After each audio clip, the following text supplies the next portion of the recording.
é um paciente masculino, ele tem 5 anos, é uma criança novamente, e está cursando com cefaleia e confusão mental. Perceba que as características clínicas são inespecíficas. E por que são inespecíficas? Porque todas elas estão relacionadas ao aumento da pressão intracraniana ou com sintomas de fossa posterior, de compressão do tronco, de compressão do cerebelo. Essa criança, por exemplo, poderia ter uma alteração da marcha ou um nistagmo ou algum sintoma cerebelar. Por quê? A gente mais uma vez tem um tumor de fossa posterior. Só que perceba, gente, que esse tumor aqui está deixando bem claro uma coisa que já dava para ver no exame anterior, no caso anterior, mas que está muito melhor de ver nesse caso aqui. E isso é hidrocefalia, ou melhor, aumento da pressão intracraniana, dilatação dos ventrículos. E a hidrocefalia tem 1000 formas de se classificar, mas uma das formas que as pessoas gostam de separar é hidrocefalia comunicante e hidrocefalia não comunicante. Então, a hidrocefalia comunicante seria uma hidrocefalia que você não tem exatamente um fator obstrutivo, né? Um fator claramente obstrutivo. Você pode ter, por exemplo, aumento da produção licórica. E a hidrocefalia não comunicante seria uma hidrocefalia em que você tem um fator obstrutivo. Eu estou simplificando 1000 vezes aqui só para você entender que tem vários tipos de hidrocefalia e um deles está envolvido com essa mecânica dos tumores intracranianos, especialmente de fossa posterior.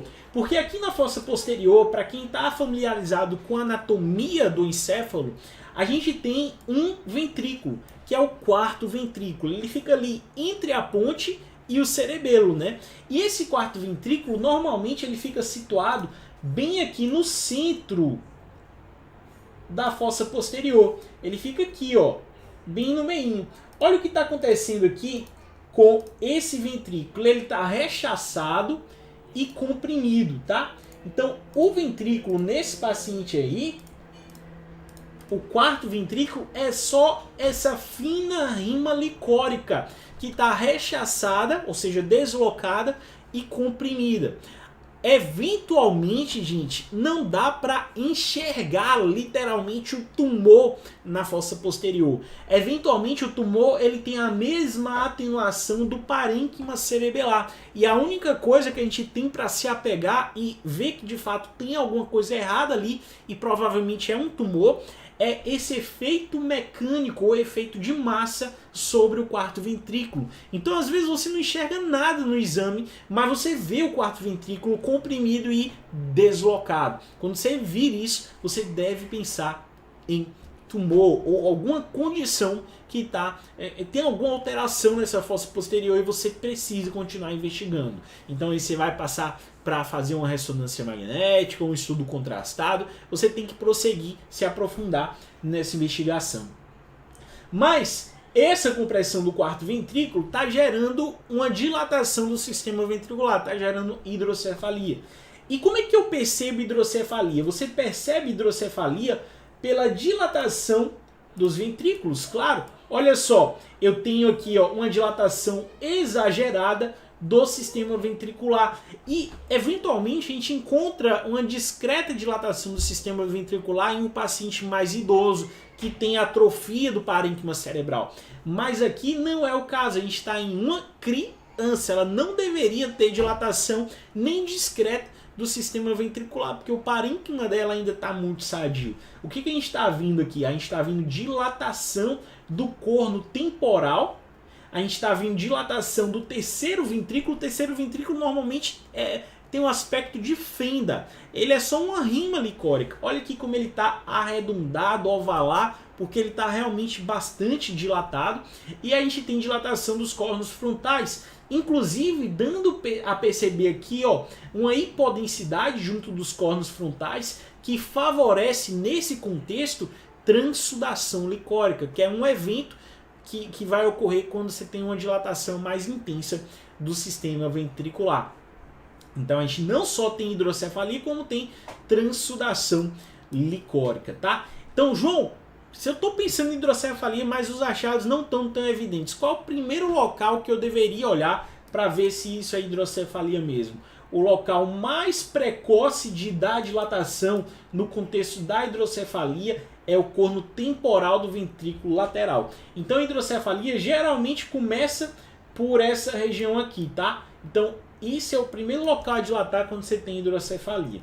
Mas vamos voltar aqui para o tumor dessa criança. Perceba que é um tumor com uma característica peculiar. Então veja que é um tumor com uma característica muito peculiar. Olha só, ele tem uma densidade que é de igual a um pouco mais alta do que o cerebelo. Ou seja, esse tumor aqui, ele é um pouco mais branco do que o próprio cerebelo. E olha com cuidado, até no centro dele você vê uma pequena calcificação, tá? Então esse aspecto de tumor espontaneamente hiperdenso é uma coisa que eu quero que você guarde, ok? Então já guarda aí, a gente está na fossa posterior novamente, de uma criança novamente, com um tumor espontaneamente hiperdenso. Esse dado é novo. Esse tumor também, ele é relativamente homogêneo, eu não estou vendo componente cístico nele. Isso aqui, ó, é o quarto ventrículo comprimido.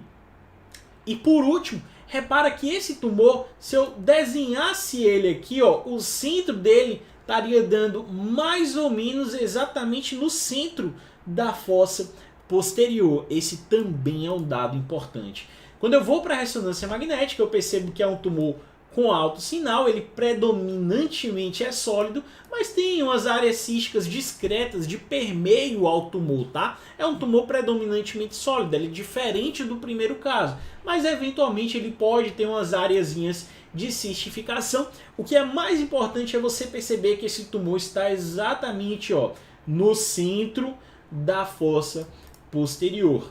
E quando eu coloco na ressonância magnética esse paciente e faço uma sequência chamada sequência difusão, em que eu observo a dificuldade que um material qualquer tem de deixar as moléculas de água no seu interior se movimentarem livremente, eu percebo que nesse tumor aqui, ó, a difusão das moléculas de água está restrita, ou seja, esse tumor ele tem um alto sinal, a difusão, ele é mais branco do que o resto do próprio cerebelo. Então um tumor que é espontaneamente hiperdenso, que está na topografia do verme cerebelar, porque o verme ele fica exatamente ali no meio dos hemisférios cerebelares, um tumor que pode calcificar, mas ele tende a ser hiperdenso e até espontaneamente hiperdenso, e ele vai realçar também, esse tumor também realça, mas uma característica mais marcante é que ele restringe a difusão. Quando a gente reúne essas características na fossa posterior de uma criança, a gente é obrigado a pensar na possibilidade de meduloblastoma como principal hipótese diagnóstica. E por que isso, gente? Porque meduloblastoma talvez, e provavelmente é, o tumor mais comum da fossa posterior da criança. Então, fossa posterior de criança, tem um tumor lá, ainda não vi qual é o tumor. Se eu chutar meduloblastoma, eu vou acertar na maioria das vezes, tá? Então, meduloblastoma na criança é um tumor extremamente comum, ok? E as marcas dele são exatamente essas: ser espontaneamente hiperdenso, restringir bastante a difusão e ocupar essa topografia mais central, porque ele gosta muito do verme cerebelar. E por estar ali no verme cerebelar, ele comprime muito facilmente o quarto ventrículo, tá? Esses tumores, eles geralmente são tumores de baixo grau, ou grau 1 ou grau 2 da classificação da RU, então eles tendem a ter um prognóstico relativamente ok, tá? É claro que tumor encefálico nunca é exatamente ok, eles podem metastarizar, inclusive o meduloblastoma ele pode metastarizar, mas eles tendem a ter um prognóstico ok.